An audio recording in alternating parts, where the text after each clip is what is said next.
When we left off, Annabeth, Grover, and Percy were in an underground museum, and they were worried that Hades, the god of the underworld, might be lurking around invisibly and preparing to potentially attack them. So they're feeling a little worried, and they're wondering if they're going to make it out of this underground museum without a fight. We're at the top of page 205. Thanks. That makes me feel a lot better, I said. He's being sarcastic because Grover said they don't know if a monster or a god is there right now. Got any blue jelly beans left? I'd almost mastered my jumpy nerves when I saw the tiny little elevator car we were going to ride to the top of the arch, and I knew I was in trouble. I hate confined places. They make me nuts. That means he doesn't like small, closed-in places. We got shoehorned into the car with this big fat lady and her dog, a chihuahua with a rhinestone collar. I figured maybe the dog was a seeing-eye chihuahua because none of the guards said a word about it. We started going up inside the arch. I'd never been in an elevator that went in a curve, and my stomach wasn't too happy about it. No parents? The fat lady asked us.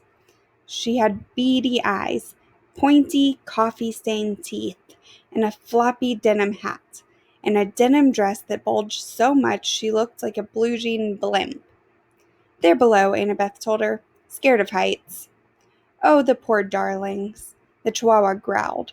The woman said, Now, Sonny, behave. The dog had beady eyes like its owner, intelligent and vicious. I said, Sonny, is that his name? No, the lady told me.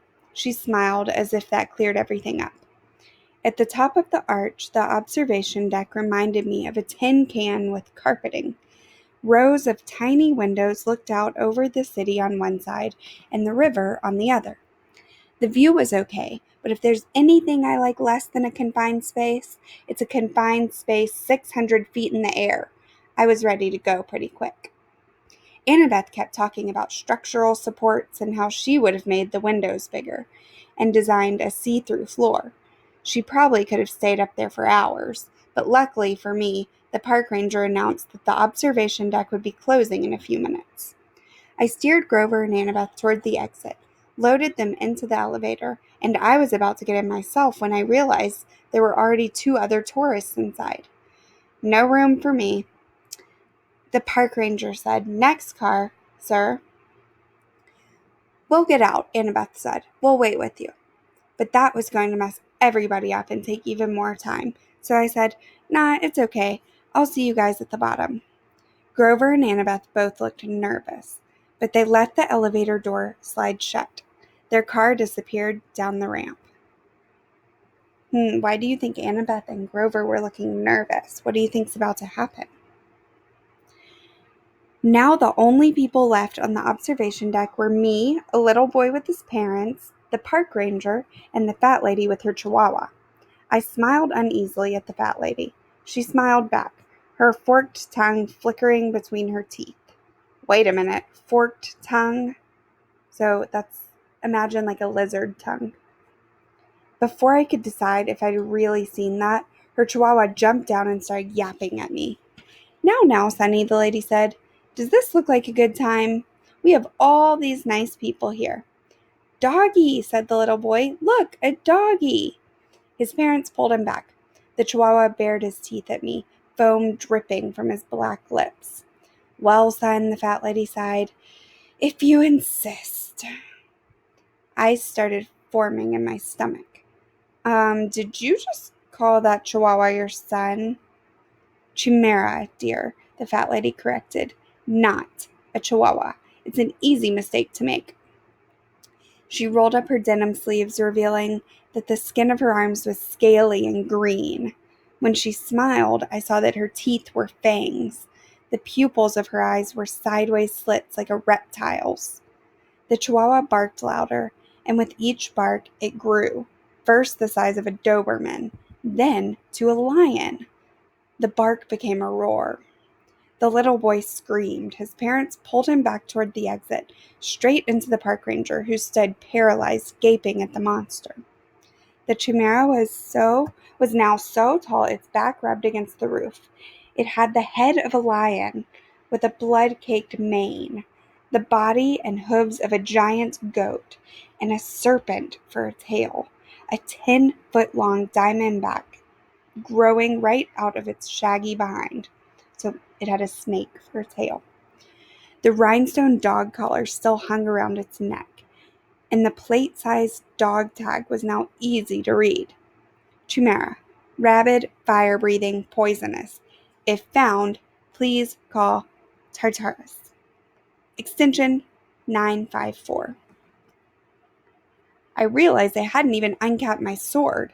My hands were numb. I was 10 feet away from the chimera's bloody maw, and I knew that as soon as I moved, the creature would lunge. The snake lady made a hissing noise that might have been laughter. Be honored, Percy Jackson. Lord Zeus rarely allows me to test a hero with one of my brood, for I am the mother of monsters, the terrible Echidna. I stared at her. All I could think to say was, "Isn't that a kind of anteater?" She howled, her reptilian face turning brown and green with rage. I hate it when people say that. I hate Australia, naming that ridiculous animal after me. For that, Percy Jackson, my son shall destroy you. The chimera charged, its lion teeth gnashing. I managed to leap aside and dodge the bite. I ended up next to the family and the park ranger, who were all screaming now, trying to pry open the emergency exit doors. I couldn't let them get hurt. I uncapped my sword, ran to the other side of the deck, and yelled, "Hey, Chihuahua!" The chimera turned faster than I would have thought possible. Before I could swing my sword, it opened its mouth, emitting a stench like the world's largest barbecue pit, and shot a column of flame straight at me. I dove through the explosion. The carpet burst into flames. The heat was so intense it nearly seared off my eyebrows. Where I had been standing a moment before was a ragged hole in the side of the arch, with melted metal steaming around the edges. Great, I thought. We just blowtorched a national monument. Riptide was now a shining bronze blade in my hands. As the chimera turned, I slashed at its neck. That was my fatal mistake. The blade sparked harmlessly off the dog collar. I tried to regain my balance, but I was so worried about defending myself against the fiery lion's mouth, I completely forgot about the serpent tail until it whipped around and sank its fangs into my calf. My whole leg was on fire. I tried to jab Riptide into the chimera's mouth, but the serpent tail wrapped around my ankles and pulled me off balance, and my blade flew out of my hand, spinning out of the hole in the arch and down toward the Mississippi River. I managed to get to my feet, but I knew I had lost. I was weaponless. I could feel deadly poison racing up to my chest. I remembered Chiron saying that an Eclusmus would always return to me. But there was no pen in my pocket. Maybe it had fallen too far away. Maybe it only returned when it was in pen form. I didn't know, and I wasn't going to live long enough to figure it out. I backed into the hole in the wall. The chimera advanced, growling, smoke curling up from its lips. The snake lady, Echidna, cackled. "They don't make heroes like they used to, eh, son?" The monster growled. It seemed in no hurry to finish me off now that I was beaten. I glanced at the park ranger and the family. The little boy was hiding behind his father's legs. I had to protect these people. I couldn't just die. I tried to think, but my whole body was on fire. My head felt dizzy. I had no sword. I was facing a massive, fire-breathing monster and its mother, and I was scared. There was no place else to go, so I stepped to the edge of the hole, far, far below. The river glittered. If I died, would the monsters go away? Would they leave the humans alone? If you are the son of Poseidon, Echidna hissed, you would not fear water. Jump, Percy Jackson. Show me that water will not harm you. Jump and retrieve your sword. Prove your bloodline. Yeah, right, I thought. I'd read somewhere that jumping into water from a couple stories up was like jumping onto solid asphalt. From here, I'd splatter on impact. The Chimera's mouth growled red, heating up for another blast.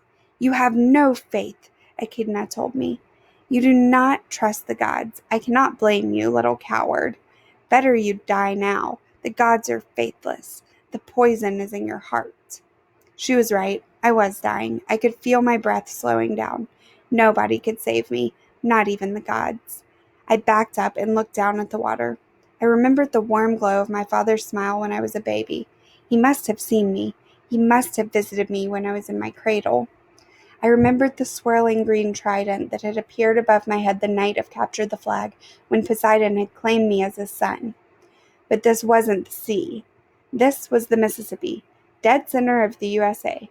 There was no sea god here. Die, faithless one, Echidna rasped, and the Chimera sent a column of flame towards my face. Father, help me, I prayed. I turned and jumped. My clothes on fire, poison coursing through my veins, I plummeted toward the river.